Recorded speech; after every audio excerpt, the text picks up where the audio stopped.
आत्ताच माजी संचालकांनी सांगितलं ही पूर्वी काढलेलं कर्ज आहे. सुरुवातीला ज्या दिवशी आपण ह्या कारखान्याची निवडणूक जिंकून या ठिकाणी आलतो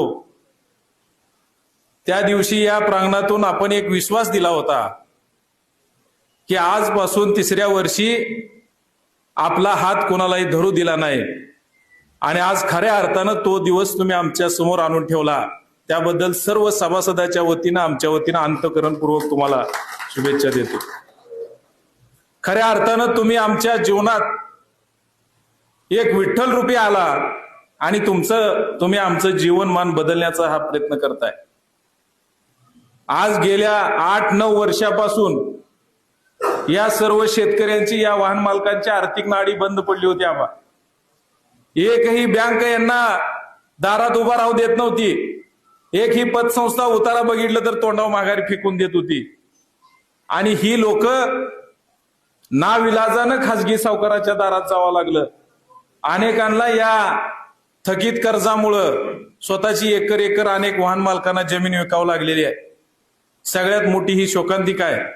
परंतु आज हा सगळ्यात मोठा गळफास तुम्ही या ठिकाणी सोडवला आणि या विठ्ठल कारखान्याच्या या नगरीतून जी लोक आज 350 कोटी कुठे गेलो म्हणून प्रश्न विचारतायत त्यांना मी विनंती करतो, तुम्हाला वेळ काढून या कारखान्याच्या परिसरातून कारखान्याच्या आतून एक फेरफटका मारा आणि मग तुमच्या स्वतःच्या मनाला विचारा 350 कोटी रुपये कुठे गेले.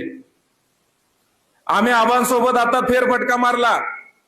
आलेल्या सर्व शेतकऱ्यांना माझी विनंती आहे, जाता जाता थोडीशी वाट वाकडी करून अलीकडच्या गेटनं आत जावा आणि पलीकडून बाहेर जावा. मला वाटतं कारखान्याचं फाउंडेशन चॅनेल आणि पत्र जुनं राहिलेत. आता इतकं मटेरियल नवीन त्या ठिकाणी आणून टाकलं आणि आपला 7,000 टनाचा कारखाना 14,000 टनानं चालणार आहे. आणि ज्या नवीन अत्याधुनिक मशिनरी मागवलेल्या आहेत त्याची सर्व माहिती आता आबांनी आम्हाला दिली.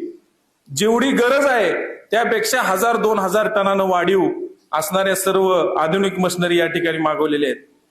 म्हणजे खऱ्या अर्थानं अन्नाच्या काळातले मागचे सोनेरी दिवस आपल्याला बघायला मिळणार आहेत आणि त्याची ही चाहूल आहे.